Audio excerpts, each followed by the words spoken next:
Welcome to our Devos, where we are talking about a lot this week, but we're working through Mark chapter 10, and we've speculated on some different things about divorce, about kids in the kingdom. We talked yesterday about Jesus' death clock, which, he knew he was going to die. He knew he was heading into Jerusalem, and the narrative of the Gospel of Mark is going to flow in that direction and spend the lion's share of the remaining time on Passover week and Palm Sunday, and Pastor Mike's going to talk about that. But we come now to this passage about a request of honor.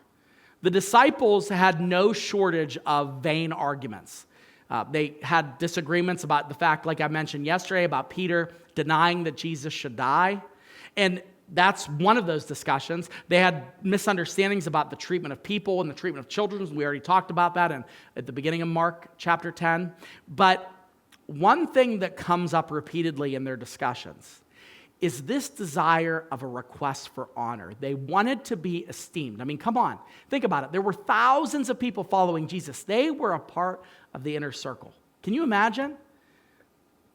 You always see books and movies written about people that traveled with famous people. And they loved being in that limelight in a lot of cases. They wanted to be in the center. And the disciples suffered with those same temptations. But every time it comes up, Jesus has a remarkable way of writing them back into center. So let's take a look at this discussion and see what happens. And the first thing we have to realize when we look at about having honor is you have two choices. You can live like a king, or you can live like the king.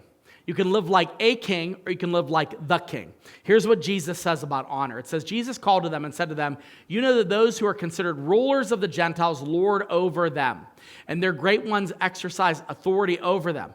But it shall not be so among you." He says, you're my disciples. This is not how you lead. This is not how you rule. The Holy Spirit wants me to mention right now, if you're a leader, if you're a manager, if you have people that report to you, serve them.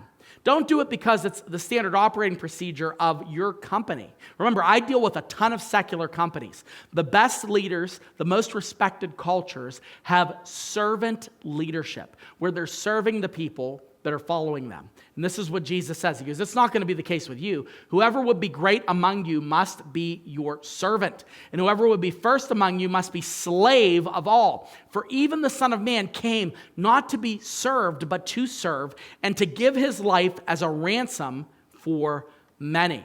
He says, you're missing the point. You're looking for honor, and you want to be honored like a king. You want to be honored like a Gentile king that rules over people, that, punishes people, that gets things from people. He goes, I'm telling you, you want my honor? You're going to serve people. You're going to put others before yourself. You're going to suffer when people are hurting. You suffer with them. You stand alongside them.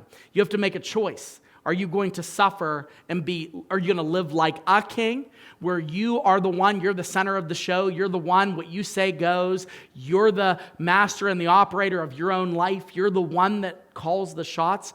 Are you going to live like the king, that you are a servant, that you are lowly, that you expect ingratitude, that you are willing to do the right thing even though nobody supports it, that you are willing to do what is needed of you to carry out the will of God?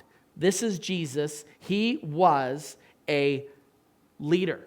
He was the true leader. He was our example as a leader. And if you want honor, the quicker you can become like the king, the greater understanding you're going to have of what honor truly is.